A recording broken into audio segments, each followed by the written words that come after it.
Bienvenue sur Africa 24 dans cette nouvelle édition du Non-Stop Info. Au sommaire de l'actualité, Kandi Dazana appelle à la désobéissance civile au Bénin.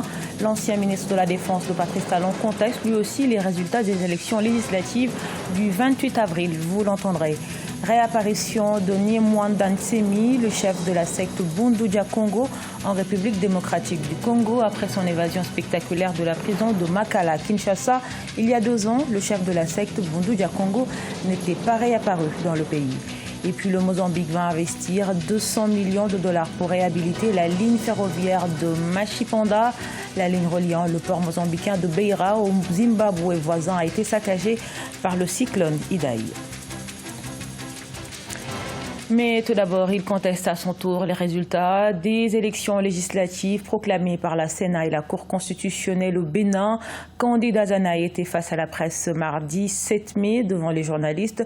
L'ancien ministre de la Défense du président Patrice Talon donne sa lecture de la crise post-électorale que traverse le pays.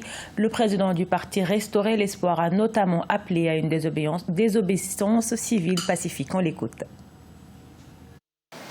Nous avons raison de résister, je vous ai dit, l'objet de la résistance et son objectif. Nous n'avons pas le droit de nous laisser divertir. Nous devons travailler à déconnecter la résistance du conflit entre Yahi Boni et Talon. C'est Talon qui a provoqué Yahi Boni. Yahi Boni a le droit de se défendre et toute la résistance a le droit d'aller défendre Yahi Boni, de lui marquer solidarité. L'objet et l'objectif de la résistance tient à quoi? Protéger la démocratie, l'état de droit, le pluralisme politique, les acquis de la conférence, faire échec à la confiscation du pouvoir législatif, rétablir la démocratie. À cet objet initial s'est ajouté un second objet tiré de la tuerie. À partir du moment où le pouvoir a retourné les armes pour massacrer les populations, nous ajoutons à l'objet de la résistance la démission de Patrice Talon. Parce que l'homme qui a le sang sur la main, le sang des Béninois sur la main, ne peut pas continuer à diriger les Béninois. Voilà l'objet. L'objet principal est là. Chaque fois qu'il y aura des objets incidents, des provocations, la résistance va intégrer ces préoccupations, ces provocations dans sa lutte. À la surprise générale, Nyemwanda Nsemi est réapparu ce lundi 6 mai à Kinshasa, 2 ans après son évasion spectaculaire de la prison de Makala dans la capitale congolaise. Le chef du mouvement politico-religieux Bundu Dia Mayala avait été arrêté le 3 mars 2017 après 3 semaines d'affrontements entre ses adeptes et les forces de l'ordre dans le quartier de Makampani à Kinshasa. Reportage de notre correspondant Jacques Mboka.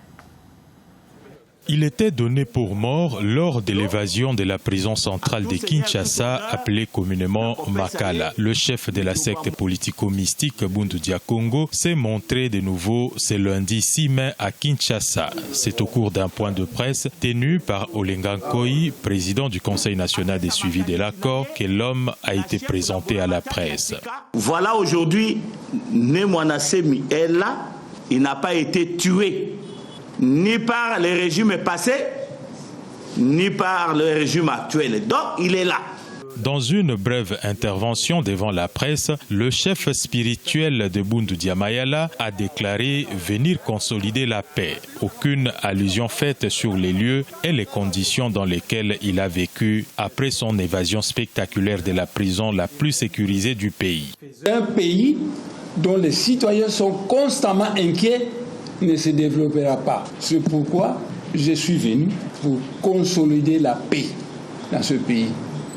Je suis venu pour travailler avec la gauche et la droite pour qu'on puisse connaître la paix dans notre pays. C'est donc à l'aube du 17 mai 2017 que les adeptes de la secte politico-mystique Bundu Dia Congo avaient lancé l'assaut sur la prison de Kinshasa où étaient détenus leurs leaders. Des morts, notamment à coups de machette, dont 2 geôliers avaient été enregistrés. L'évasion de Nyemwanda Nsemi avait fait de lui l'ennemi numéro 1 des forces de l'ordre qui se sont lancées sans succès à sa recherche. Bonne prévision de croissance toujours en République démocratique du Congo. Le pays table sur une croissance économique de 5,9% en 2019. Cette prévision est relative à la consolidation de la stabilité macroéconomique observée dans le pays. Les précisions de Nelly Claude Bessa, commentées par Marcel Farbamaroun.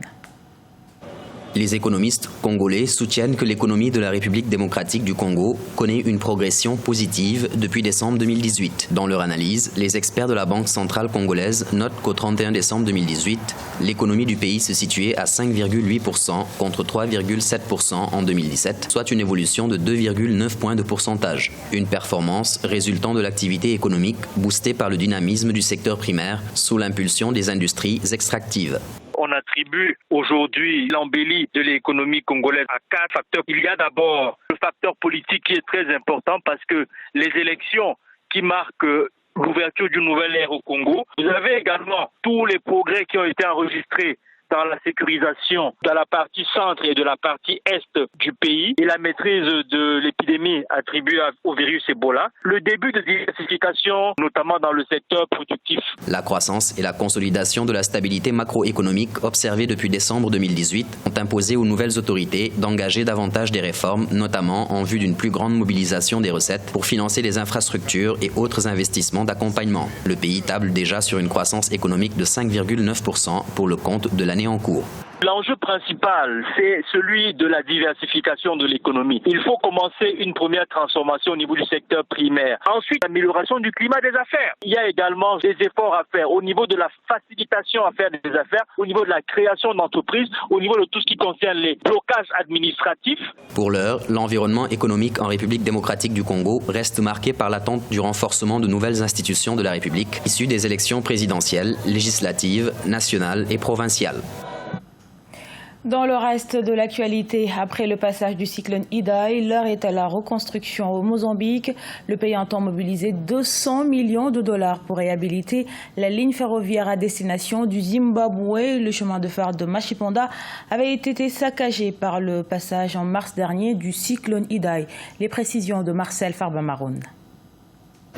Le Mozambique veut investir 200 millions de dollars pour réhabiliter la ligne ferroviaire de Machipanda reliant le port de Beira au Zimbabwe après les ravages causés par le cyclone Idai le 15 mars 2019 ayant détruit à 90% la ville de Beira selon la Croix-Rouge. L'investissement devrait être réalisé par la compagnie mozambicaine des ports et chemins de fer qui en 2018 avait déjà annoncé une enveloppe de 200 millions de dollars afin de moderniser l'ensemble du réseau ferroviaire du pays au cours des 3 prochaines années.